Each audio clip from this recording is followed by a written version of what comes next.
Okay, welcome folks. Matthew Small Engine Redemption here. Doing this video on the phone. So it'll be in reverse, but mirror image. But things we're gonna have today are these high temp masking supply. It's hightempmasking.com. I got them off of Amazon. They're partly for powder coating, so you can plug stuff up when you powder coat or paint. But they're made of silicone and they're great for vacuum pressure testing. The other thing is having a vacuum pressure tester. And so basically I was going to do this video as I went along to go along with the other one I just did. We vacuum pressure tested a CS400 and I'll drive this point home, so sorry, but to buy the tools, the specialty tools, the adapters you need to pressure test this particular saw, this is a Jonsered CS2255. I don't like working on these. I'm trying to help a neighbor out, so I'm not going to buy specialty tools for this saw.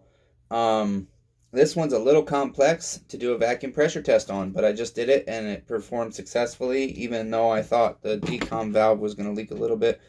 I'm trying really hard not to lose that screw to the choke lever here.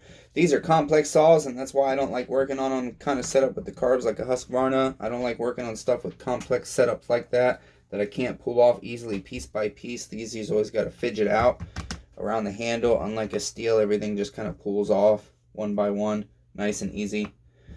So anyways, I took, if you have one of these, you'll know. So got a little bit of water pouring there. I took two of the red stoppers and I put them in these impulse boots, I suppose you would call them. I honestly don't know what they're called right here. They hook into this, which hooks it into your choke lever for your carb. And so I stopped those up with those, and those are going to come out now. And then I just took a rubber slide behind the carb, and then I made one for the muffler. Again, out of 1/8 inch rubber. I just took my muffler gasket and I just traced me a square big enough to cover it, but not too big to get in the way of stuff. And I just cut out the holes here for the bolts, and that's it. And so as I take the muffler off, you guys can see that real quick. I'm going to grab a 5mm Allen here that looks like a 4. Here's the 5. And I'm going to take the muffler off here. Now I think I've already loosened these bolts, and then I realized I didn't take a video. No, I did not. But, and then what I did is I went through the spark plug port. Now, if you don't have one of these tools, suppose you can make one. I've seen guys make them. This one I got from Echo, but you can get a cheap off-brand knockoff on Amazon there, and eBay. You got your standard 14 mil, I think, thread, and then don't know the size on the smaller one. I barely work on anything with that, but that's going to be like your trimmers and stuff usually. My dog is wanting attention, and so then I just plug that up to the spark plug hole, and well, we've got everything plugged up. Just to show you guys.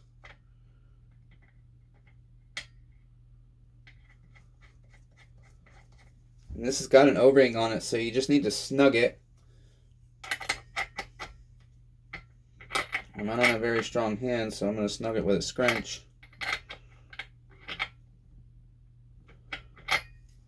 I took my vacuum pressure tester and I hooked it up to there. And I went to 7. Now we're not rising like we were before. There we go. About 7 right there. Watch it for a sec.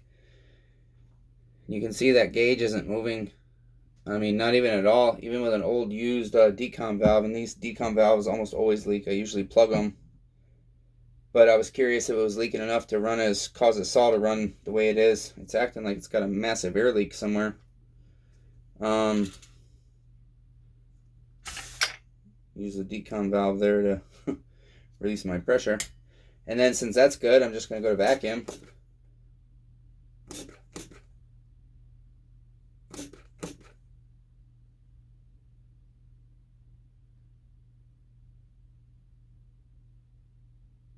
Watching.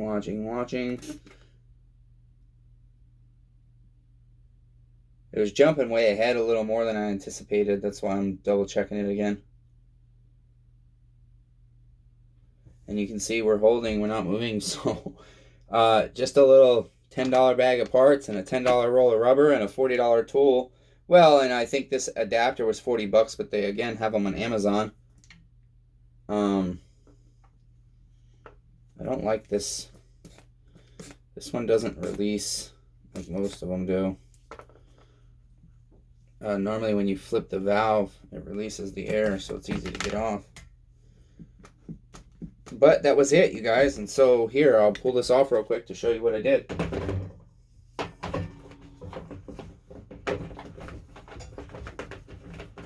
Let me get my tool out of the spark plug hole here.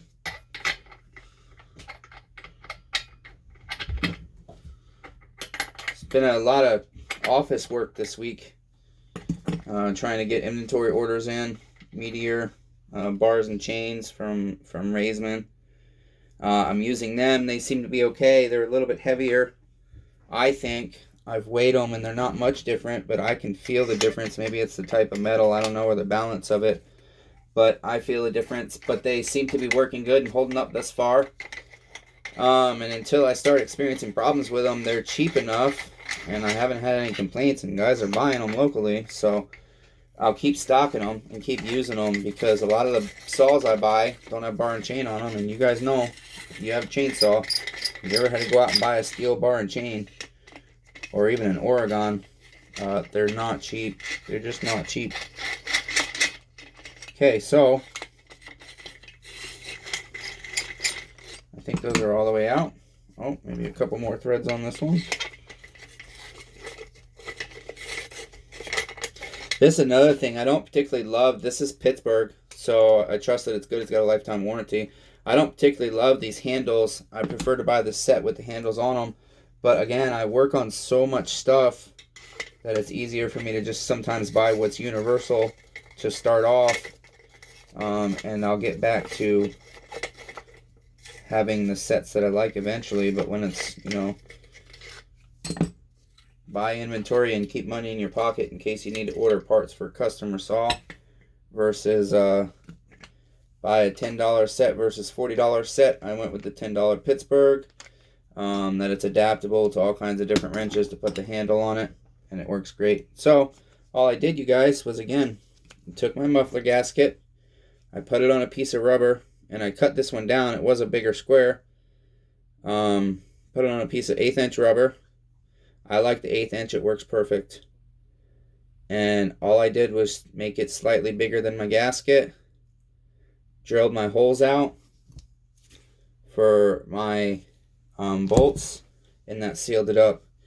And the one that's on the carb up there is like this, and I was a little concerned it wasn't going to block the impulse line down there, but it worked. And so since it worked, I figured I'd show you guys now. These little silicone rubberies can be a doozy to get out of certain stuff, and this seems to be one of them. I can't grip stuff very good,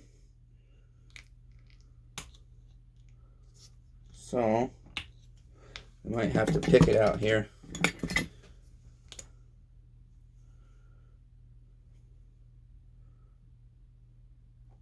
Yeah, it's in there.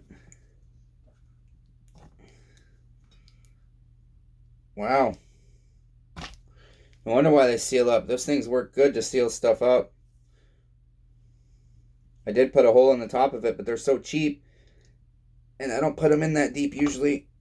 There's so many different areas this could have been leaking. I just like to be sure. That's why I take the 5 minutes to just cut a rubber. If I don't have something that's going to be good, that I feel confident I'm not going to have to do it twice, I just cut one because it's quicker than having to take stuff back apart. Okay, and then behind the carb, again, whoops. Let me get that bolt before I lose it. Might as well pick up that used spark plug. Oh, where'd that guy come out of? Oh, right here.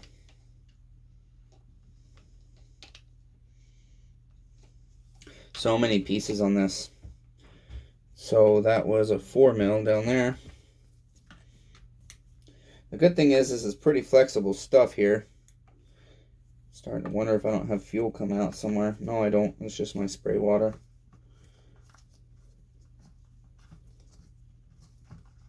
And then all I did was, hard for you guys to see here, but I just slid a piece of rubber right here, just like this one behind there. So I started the bolts, just got them a couple threads in.